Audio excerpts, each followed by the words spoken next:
জয় মা তারা। মা তারা অ্যাস্ট্রোলজি চ্যানেলের পক্ষ থেকে সকলকে জানাই আন্তরিক শুভেচ্ছা। আজকে আমি আলোচনা করব মকর রাশির 2025 সাল মকর রাশি জাতক এবং জাতিকাদের জন্য 35টি আমি টোটকার কথা এই ভিডিওর মাধ্যমে আলোচনা করছি।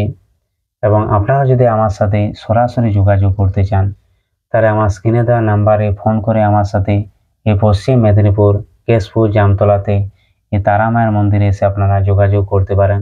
কারণ এখানে আমি সমস্ত রকমের কাজ করি, যেমন ভূত প্রেত বশীকরণ, এই ঘর বন্ধ, কোনো ভূত প্রেত কেউ কিছু করে দিয়েছে, তন্ত্র মন্ত্র, বাস্তু দোষ কাটানো, হয়তো দীর্ঘদিন আপনারা বিয়ে শাদী করেছেন, সন্তান আসছে না বা সন্তান বারবার মিসক্যারেজ হয়ে যাচ্ছে, সেই সমস্ত কিন্তু কাজকর্ম আমি কিন্তু করে থাকি।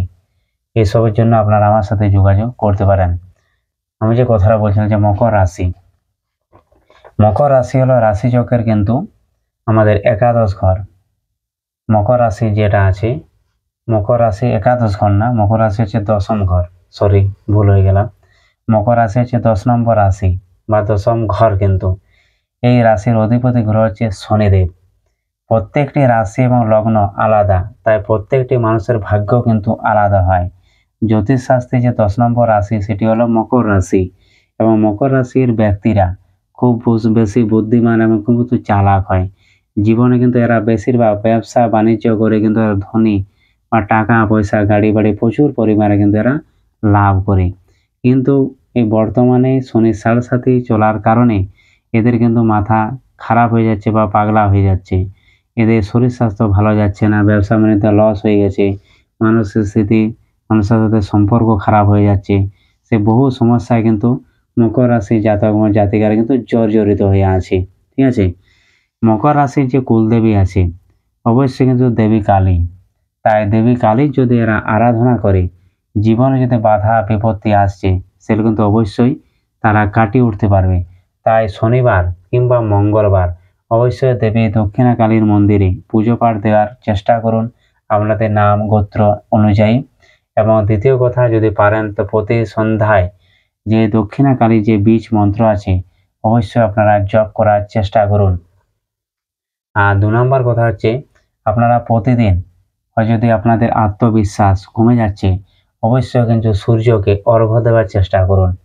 অর্ঘ্যতে অবশ্যই কিন্তু আতপ চাল, দুর্বঘাস, হরিতকি এবং লাল একটু জবা ফুল দিয়ে আপনারা সূর্যদেবকে অবশ্যই কিন্তু সূর্য অর্ঘ্য প্রদান করুন এই মন্ত্র বলে। এই সূর্য সহস্রাংশ ত্রিজরাশি জগৎপতি অনুকম্পায়াং মাং ভক্তাং গৃহানার্গম দিবাকরম, এই বলে অবশ্যই কিন্তু মাটিতে জলটা ফেলে দেবেন। এরা কিন্তু অবশ্যই করুন যাতে আত্মবিশ্বাস কমে যাচ্ছে বলে মনে হচ্ছে তাদের জন্য কিন্তু। এবং মকর রাশির সমস্যা কিন্তু দূর হবে 2028 সালের পর, তার আগে কিন্তু নয়। ঠিক আছে, তার আগে শনির সাড়ে কিন্তু, যদি হয়তো অনেক চ্যানেলে বলছে শনির সাড়ে মানে 7.5 বছর, কথাটা কিন্তু আদৌ সত্য নয়। কারণ শনির সাড়ে মানে হচ্ছে রামচন্দ্রের বনবাস। ভগবান রামচন্দ্র যতদিন বনবাসে ছিল ততদিন পর্যন্ত কিন্তু মকর রাশি জাতক এবং জাতিকাদেরকে কিন্তু ওই বনবাসী জীবনযাপন কাটাতে হবে। এবং এরা যদি কোনো জীবন সাথী মানে বিবাহিত জীবনে আবদ্ধত হয়ে যায়, এদের কিন্তু সবচেয়ে যে শুট করে সে রাশি হচ্ছে বৃষভ রাশি, কন্যা রাশি, তুলা রাশির মানুষ কিন্তু এদের পক্ষে জীবন সাথী হিসাবে কিন্তু বেছে নেওয়া প্রয়োজন। এবং এরা যদি রত্ন ধারণ করে অবশ্যই কিন্তু নীলা বা নীল সুতো কিন্তু অবশ্যই কিন্তু তারা ধারণ করতে পারে, কারণ শনির হচ্ছে এগুলো রত্ন। ঠিক আছে, 10 রত্নের উপরে কিন্তু ধারণ করলে খুব ভালো ফল পাওয়া যায়। মকর রাশির মানুষরা কিন্তু চাঁদি হাতে ধারণ করতে পারে, অবশ্যই খুব ভালো ফল দেয়। এবং এরা যদি বাহন নেয়, সে বাহন হচ্ছে গাড়ি বাড়ি যদি করে এরা জীবনে কোনোদিন, অবশ্যই কিন্তু সেই গাড়ির কিন্তু ওরা কালার অবশ্যই কালো নীল এগুলো যেমন হয় তাহলে কিন্তু খুব স্যুট করে জীবনে। আর এরা যদি কোনো মানে পশু পাখি পোষে অবশ্যই কিন্তু কুকুর, কালো কুকুর হতে হবে।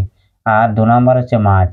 এরা কিন্তু এরা যদি পশুপালন করে বাড়িতে অবশ্যই কিন্তু ভালো ফল বা পজিটিভ ফল কিন্তু জীবনে দেখতে পাওয়া যায়। এবং এদের অবশ্যই কিন্তু ভাগ্য যে শালীর যে রত্ন হচ্ছে অবশ্যই কিন্তু নীলা। ঠিক আছে, নীলা কিন্তু ধারণ করতে পারে এবং সোনা কিন্তু ধারণ করতে পারে। এরা যদি গলায় চেন হিসাবে কিংবা হাতে আংটি হিসাবে ধারণ করতে পারে অবশ্যই কিন্তু ভালো ফল পাওয়া যায়। এরা যদি দান ধ্যান করে অবশ্যই কিন্তু কালো তিল, সরিষার তেল, লোহা এইসব কিন্তু দান করা উচিত। এবং দুধ এবং সাদা জিনিস কখনো কিন্তু দান করা উচিত নয় এই মকর রাশি জাতক এবং জাতিকাদেরকে। মালা যদি এরা কিন্তু কোনোদিন ধারণ করে, অবশ্যই কালো হকিকে যে মালা পাওয়া যায়, অবশ্যই দান মানে গলায় যদি ধারণ করে অবশ্যই ভালো ফল পাওয়া যায়। এরা যদি কোনোদিন ব্রত রাখে, অবশ্যই শনিবারে ব্রত পালন করা উচিত। অবশ্যই কিন্তু নিরামিষ খাওয়ার চেষ্টা করলে ভালো ফল পাওয়া যায়। হয়তো সবার জন্মগোষ্ঠী তো সমান নয়, সে অনুযায়ী কিন্তু শনিবারে যদি ব্রত পালন করা হয় অবশ্যই কিন্তু শুভ ফল পাওয়া যায় শনিদেবের কাছ থেকে। অবশ্যই এরা যদি কোনো রুদ্রাক্ষের মালা ধারণ করে, অবশ্যই কিন্তু এরা পঞ্চমুখী যদি রুদ্রাক্ষ ধারণ করে অবশ্যই কিন্তু ভালো ফল দেয় শনিদেব। এবং এদের কিন্তু সবচেয়ে শুভ রং হচ্ছে অবশ্য কালো বা নীল।